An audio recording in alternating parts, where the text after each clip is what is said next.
আসসালামু আলাইকুম এভরিওয়ান। আজকে আমি পুঁটি মাছের ভুনা করব। তা আমি কড়াইয়ে তেল দিয়ে পুঁটি মাছগুলো ভেজে নেব।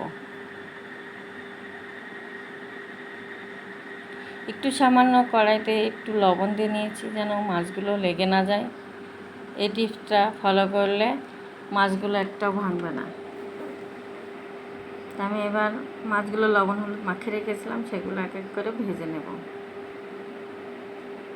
তখন মাছগুলো ভাজা হয়ে গেছে, বাকি মাছগুলোও আমি ভেজে নেব। তা আমি কড়াইয়ে আবার তেল দিয়ে নিয়ে বাকি মাছগুলো ভেজে নেব।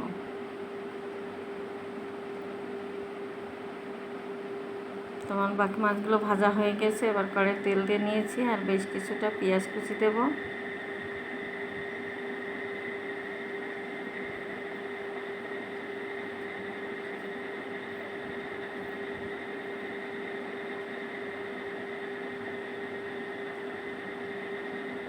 কয়েকটা কাঁচামরিচ চিরা দেব।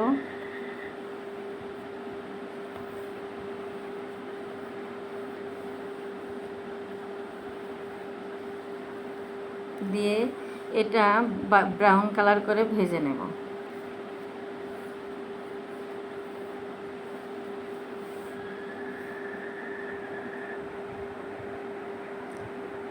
আমি 1 চামচ পরিমাণ রসুন পেস্ট, 1 চামচ পরিমাণ আদা পেস্ট দিয়েছি, 1 চামচ পরিমাণ জিরা পেস্ট দিয়েছি। দিয়ে এটা ভালো করে নেড়ে নেব। সামান্য পানি দিয়ে নেব, না তা না হলে এটা পুড়ে যেতে পারে মশলাটা।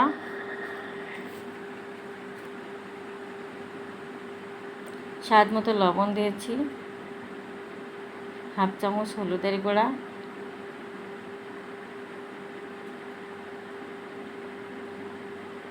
1 চামচ পরিমাণ ধনিয়া গুঁড়া, 1 চামচ পরিমাণ শুকনো মরিচের গুঁড়া দিয়ে এটা ভালো করে কষে নেব।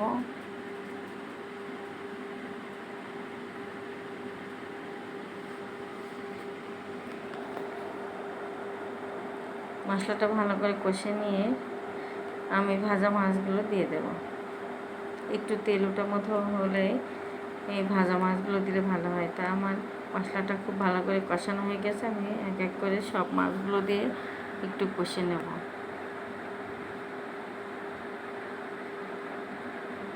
তা আপনারা আমার ভিডিওটা কে কোথা থেকে দেখছেন, যদি ইউটিউব চ্যানেল থেকে দেখেন তাহলে অবশ্যই সাবস্ক্রাইব করে দেবেন, আর ফেসবুক থেকে দেখলে ফলো দিয়ে পাশে থাকবেন। তা আমার মাছগুলো কষানো হয়ে গেছে, আমি একটু ঝোলের জন্য পানি দিয়ে ঢেকে দেব।